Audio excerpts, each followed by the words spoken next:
That one wasn't so bad once we figured out how to solve it. It now says 4087486. Winston was elated, but the principal was frowning at the answer. 7 numbers? That's not a satisfying solution. What does it mean? Winston said, well, maybe it's a phone number. Unger rubbed the top of his balding head. What is this? If somebody wanted me to call them, why not just give me the number? Or why not call me? What's with all this spy movie stuff? I don't know. Let's just call and see. A look of bewilderment on his face, Mr. Unger reached over and hit the speaker button on his sleek black telephone. A dial tone filled the room. The principal booped in the 7 digits. There was a long, tense pause as the phone rang several times, and then a gentle click, followed by a booming megaphone of a voice. Mr. Unger hastily lowered the volume a couple notches. "You did it," said the voice. "You, my friends, have broken the code, and now I would like to warmly invite you to a very special contest. I am Dimitri Simon, the president of Simon's Snack Foods. I'm going to give $50,000 to one lucky school." Mr. Unger's jaw dropped open. "You've solved the first puzzle, but there will be many more puzzles to solve. On this Friday, May 18th at 10 o'clock a.m., send 3 students and 1 teacher to Simon's Snack Foods, 1 Livingston Avenue in Maplewood. At the tone, please tell me the name of your school so that I know who to expect. And congratulations on making it this far. I will see you soon." There was a sudden beep, and the principal leaned in and said quickly, "Walter Fredericks, Junior High, Glenville. Bernard Unger, principal." Mr. Unger turned off the phone. His eyes were wide open and dazzled. $50,000? Did he say $50,000 if we solve a puzzle contest? He gripped his armrests as if he thought his chair might suddenly fly. "Could this be real?" he said. "We could call the company and find out," Winston said. "Oh, I will. I definitely will." A slow smile crept to Winston's face. "Now, if it is real, I volunteer to be one of those students," he said. "What?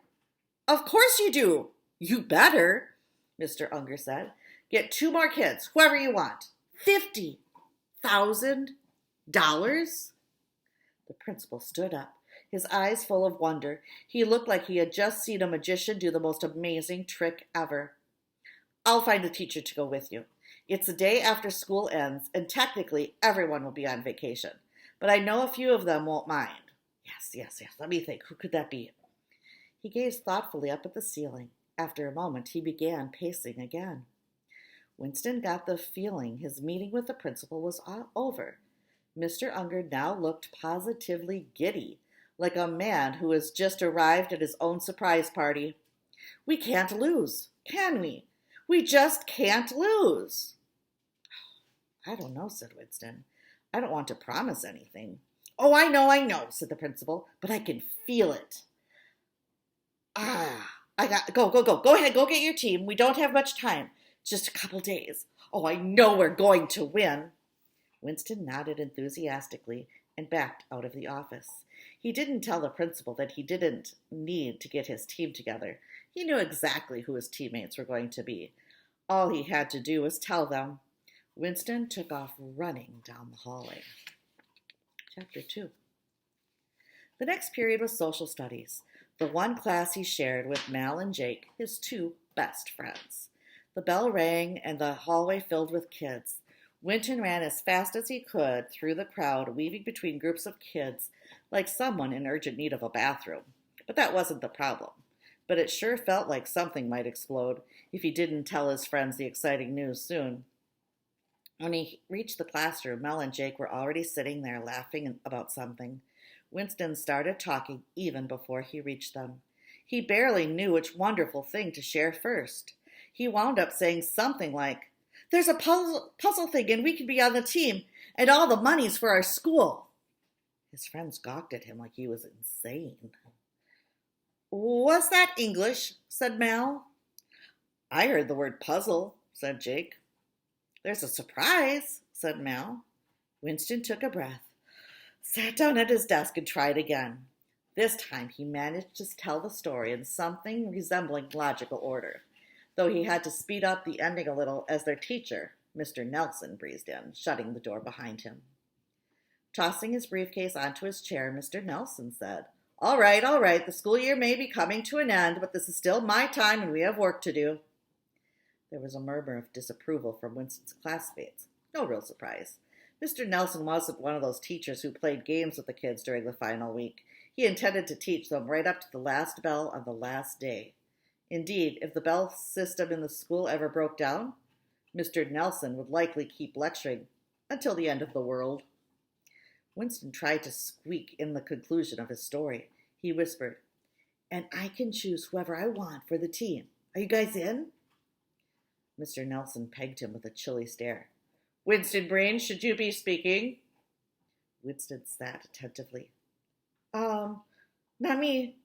"Correct," Mr. Nelson said. He turned to the class at large. "We're going to go over your final essays today. How have some of you managed to get through the entire school year without learning how to write? Let's take a few examples here."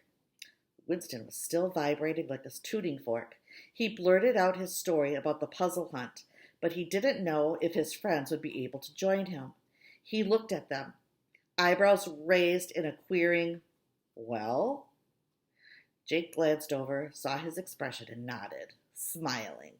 He was in. Mal saw the exchange and nodded too.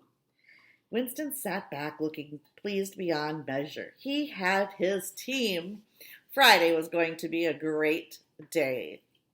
I'm going to take a pause there. It's a little section break in the story. I don't want this recording to get too long. See ya.